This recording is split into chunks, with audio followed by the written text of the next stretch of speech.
جسمانی بیماری یا مالی نقصان سے پریشان نہ ہو۔ یہ ایک قسم کا صدقہ ہے جو بڑی مصیبتوں کو ٹال دیتا ہے۔ جس چیز کو تم برا سمجھتے ہو سکتا ہے وہ تمہارے حق میں بہتر ہو۔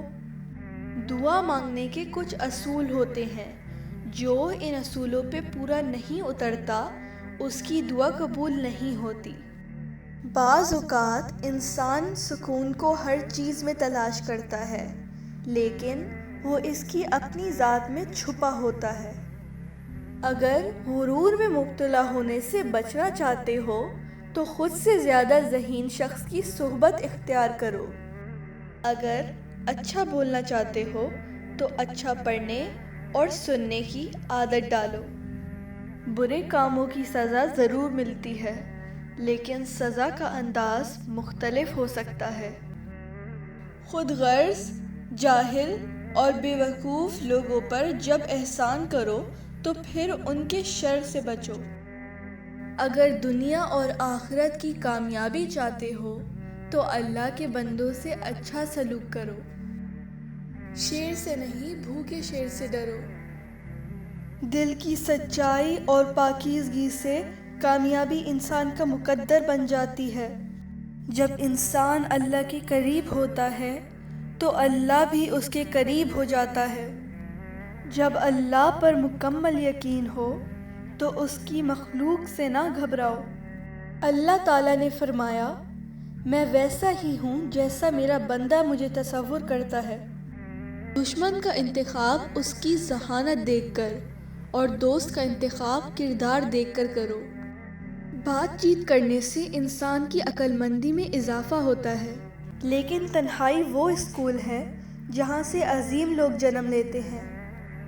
انسان بہت سے برے کام مایوسی اور نا امیدی کی وجہ سے کرتا ہے۔ جو لوگ اللہ کی رحمت سے مایوس نہیں ہوتے وہ برائیوں سے بچے رہتے ہیں۔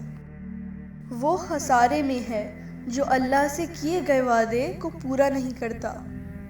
مشکلات اللہ کی طرف سے اشارہ ہوتی ہیں تاکہ انسان لاپرواہی چھوڑ کر سنجیدہ ہو جائے۔ اپنی بری عادتوں اور برائیوں کو جلد از جلد سدھارنے کی کوشش کریں، کیونکہ دیر کرنے سے عادت پختہ ہو جاتی ہے۔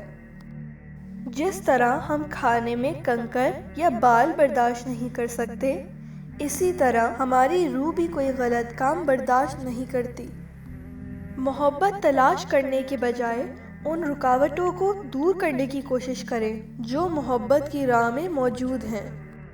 جو خدا سے محبت کرتے ہیں وہ اسے پا لیتے ہیں، اور جو محبت نہیں کرتے وہ محروم رہتے ہیں۔ شیطان انسان کو بہکا کر برے کام کرواتا ہے، اس سے محتاط رہو۔ جس طرح خوبصورتی سے محبت کرتے ہو اسی طرح اپنے ہر کام میں بھی خوبصورتی پیدا کرو۔ جو شخص خدا کو بھول کر دنیا کی بھول بھلائیوں میں کھو جاتا ہے وہ ذلیل و رسوا ہوتا ہے۔ مشکل میں صبر سے کام لو، کیونکہ اس کا صلہ بہت بڑا ہے۔ جو لوگ محبت کے قابل نہیں ہوتے ان سے محبت کرنا رسوائی کا باعث بنتا ہے۔ حقیقی دوست وہ ہے جو اس وقت تمہیں اپنائے جب تم خالی ہاتھ ہو۔